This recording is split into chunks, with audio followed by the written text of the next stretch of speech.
ಬಾಲಶೇಖರ್ ಚಳ್ಳಕೆರೆಯ ಒಂದು ಕುಗ್ರಾಮ ಕರಿಕೆರೆಯಲ್ಲಿ ಹುಟ್ಟಿ ಅದೇ ಊರಲ್ಲಿ ನಮ್ಮ ತಂದೆ ತಾಯಿಗಳು ಬೆಳೆದು ಓದಿ ಅದೇ ಊರಲ್ಲಿ ಅವರು ಮದುವೆ ಮಾಡ್ಕೊಂಡ್ಮೇಲೆ ದಾವಣಗೆರೆಯಲ್ಲಿ ಅವರು ಕೆಲಸದಲ್ಲಿದ್ದಾಗ ನಾವು 5 ಜನ ಮಕ್ಕಳು ಹುಟ್ಟಿದ್ವಿ. ಅದ್ರಲ್ಲಿ ನಾನೇ ದೊಡ್ಡವನು. ನಾನು ಒಳ್ಳೆ ಕಾನ್ವೆಂಟಲ್ಲಿ ಆವಾಗಲೇ 500 ರೂಪಾಯಿ ಡೊನೇಷನ್. ಅವತ್ತು 500 ಅಂದರೆ ಇವತ್ತು ಹತ್ತತ್ರ 5 ಲಕ್ಷ ಮೇಲೆ ಆಯ್ತು. ಹಾಂ, 5,000 ಸಾರಿ, ಇಲ್ಲೇ ಕರೆಕ್ಷನ್ 5,000 ಕೊಟ್ಟು ನನಗೆ ಕಾನ್ವೆಂಟ್ ಸೇರಿಸಿದ್ರು. ಲೂತ್ಸ್ ಕಾನ್ವೆಂಟಲ್ಲಿ 4ನೇ ಕ್ಲಾಸು ಓದಿದೆ. 4ನೇ ಕ್ಲಾಸಲ್ಲಿ ಫೇಲ್ ಮಾಡಿಸ್ಬಿಟ್ರು. ಮತ್ತೆ 4 ಓದಿ ಇವರೇ. ಆಮೇಲೆ ಸರಿಯಾಗಿ ತಗೊಂಡಿಲ್ಲ ಅಂತ ಫೇಲ್ ಮಾಡಿಸಿ ಅಲ್ಲಿ 4ನೇ ಕ್ಲಾಸು ನನ್ನ ಮತ್ತೆ ಮೈಸೂರಿಗೆ ಕರ್ಕೊಂಡು ಹೋದ್ರು. ಅಲ್ಲಿ 5ನೇ ಕ್ಲಾಸ್ ಓದಿ ಮತ್ತೆ ಇವ್ನು ಸರಿ ಇಲ್ಲ ಅಂತೇಳಿ ಮತ್ತೆ ತಮಿಳ್ನಾಡಿಗೆ 6ನೇ ಕ್ಲಾಸಿಂದ 12ನೇ ಕ್ಲಾಸ್ವರೆಗೂ ಅಲ್ಲಿ ಓದಿಸಿದ್ರು. ಏನಾದರೂ ಮಾಡಿ ಇವನು ಡಾಕ್ಟ್ರು ಮಾಡಬೇಕು ಅಂತ ಭಾರಿ ಕಷ್ಟಪಟ್ಟರು, ಭಾರಿ ಪ್ರಯತ್ನ ಪಟ್ಟರು. ಡಾಕ್ಟ್ರು ಆಗಲಿಲ್ಲ. ಇಂಜಿನಿಯರಿಂಗ್ ಆಯಿತು.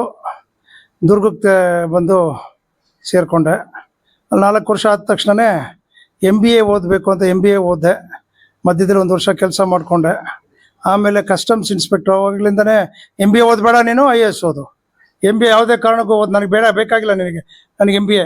ಆ MBA ಥರನೇ ಜೊತೆಗೆ ನೀನು IAS ಓದು ಅಂತೇಳಿ IAS ಹುಚ್ಚು ಹಿಡಿಸ್ಬಿಟ್ರು. ಆವಾಗ ನಾನು ಕೋಚಿಂಗ್ ಹೋದೆ. ಕೋಚಿಂಗಲ್ಲಿ ಸಿಕ್ಕಿದ್ದು inspector of central exercise customs. 5 ವರ್ಷ ಅದು ಮಾಡಿದ ನಂತರ ಈ KS ಸಿಕ್ತು ನನಗೆ. ಡೆಲ್ಲಿಯಲ್ಲಿ ಹೋಗಿ ವಜ್ರಮನ್ ರಾವಲ್ಲಿ IAS ಓದಿದೆ. ಆಮೇಲೆ ಮದುವೆ ಆಯ್ತು ನನಗೆ. ಮದುವೆ ಆದಮೇಲೆ ಓದಿದ್ದು ನಾನು, ಏನಿದ್ರು ಮದುವೆ ಆದಮೇಲೆ ಲಕ್ಷ್ಮಿ ಬಂದಮೇಲೆ ಓದಿದ್ದು. ಮದುವೆ ಆಗಿ 1 ವರ್ಷದಲ್ಲೇ ಅವಳು ಇದ್ದಾಳಲ್ಲ, ಅವಳು ಹುಟ್ಟಿದ ಮೇಲೆ ಈ KS ಬಂದು ಒಳ್ಳೇದಾಯ್ತಲ್ವಾ. KS ಆಯ್ತಲ್ವಾ. KS ಅಲ್ಲಿ ಟ್ರೈನಿಂಗ್ ಹೋದೆ.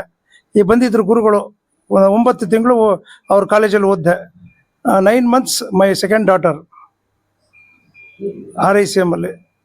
ಅದಾದ ನಂತರ ಹಂಗೆ ನನ್ನ ಜರ್ನಿ ಅವತ್ತಿಂದ ಇಲ್ಲಿವರೆಗೂ ಅಲ್ಲಿಂದ ಇಲ್ಲಿವರೆಗೂ ಸಹಕಾರಿ ಸೇವೆಯಲ್ಲಿ 30 ವರ್ಷ 32 ಟ್ರಾನ್ಸ್ಫರ್ ತಗೊಂಡಿದ್ದೀನಿ. ಯಾರಿಗೂ ಆಶ್ಚರ್ಯ ಇಲ್ವಾ? 5ರಿಂದ 6 ಕಡೆ ಪೋಸ್ಟಿಂಗ್ ನೋಡಿರ್ತೀರ ನೀವು. ಬಟ್ ನಾನು 30 ವರ್ಷದಲ್ಲಿ 32 ಜಾಗ ಪೋಸ್ಟಿಂಗ್ಸ್. So much difficulty. ಒಂದು ಕಡೆ ಇರಕ್ ಬಿಡ್ತಿರ್ಲಿಲ್ಲ. ಇಲ್ಲಿಂದ ಅಲ್ಲಿ ಹೋಗು, ಅಲ್ಲಿಂದ ಇಲ್ಲಿ ಹೋಗು. ಇದೊಂದೇ ಎಲ್ಲಿ ನಿಮ್ದಿಯಾಗಿ ಕೆಲಸ ಮಾಡಕ್ ಇಲ್ಲೇ 2 ವರ್ಷ ನನಗೆ ಕೊಟ್ಟಿದ್ದಾರೆ. RR ನಗರದಲ್ಲಿ 9 ತಿಂಗಳು ಇವರೇ ಜೆಸಿ ಆಗಿದ್ರು.